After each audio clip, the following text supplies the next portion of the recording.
I need to make a confession at the outset here. A little over 20 years ago, I did something that I regret, something that I'm not particularly proud of, something that in many ways I wish no one would ever know, but that here I feel kind of obliged to reveal. In the late 1980s, in a moment of youthful indiscretion, I went to law school. Now,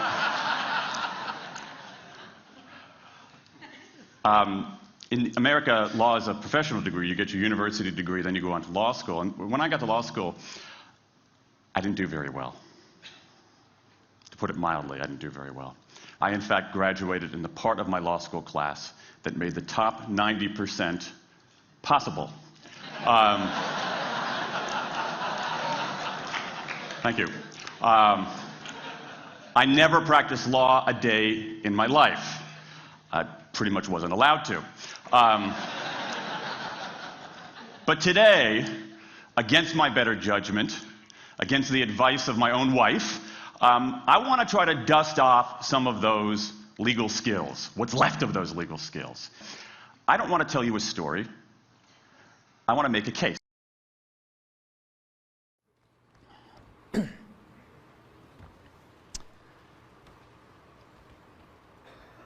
This is a day I've been looking forward to for 2.5 years.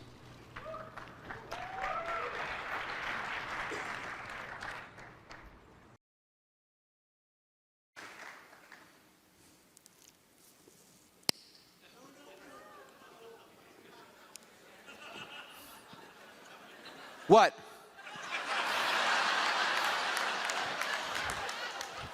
All you all think smoking kills? Let me tell you something. Do you know that the amount of people dying from diabetes are 3 times as many people dying from smoking? Yet if I pulled a Snicker bar, nobody will say anything.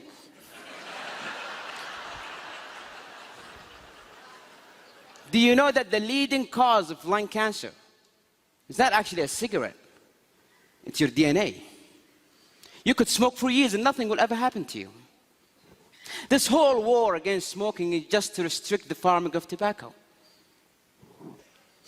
Mr. Council Chair, fellow Toastmasters and guests, I use these arguments, even though I just made them up,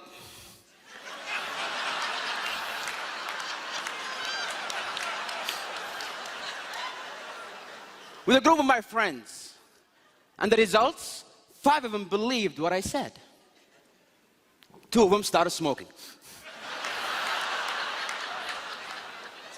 Words, when said and articulated in the right way, can change someone's mind.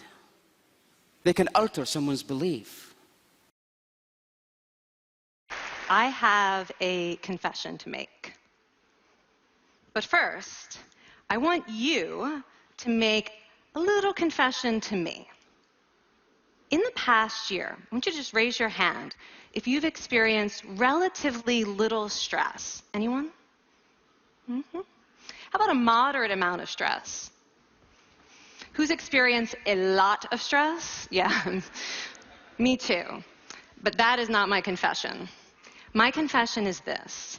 I am a health psychologist, and my mission is to help people be happier and healthier. But I fear that something I've been teaching for the last 10 years is doing more harm than good. And it has to do with stress. For years, I've been telling people stress makes you sick.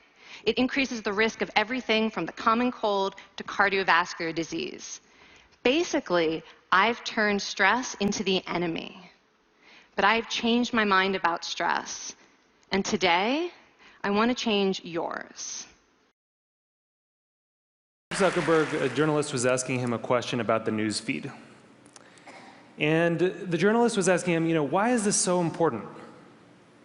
And Zuckerberg said, a squirrel dying in your front yard may be more relevant to your interests right now than people dying in Africa.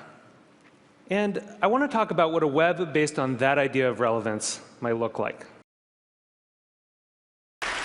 Sadly, in the next 18 minutes when I do our chat, 4 Americans that are alive will be dead through the food that they eat. My name's Jamie Oliver. I'm 34 years old. I'm from Essex in England. And for the last 7 years, I've worked fairly tirelessly to save lives in my own way. I'm not a doctor. I'm a chef. I don't have expensive equipment or medicine. I use information, education. I profoundly believe that the power of food has a primal place in our homes that binds us to the best bits of life.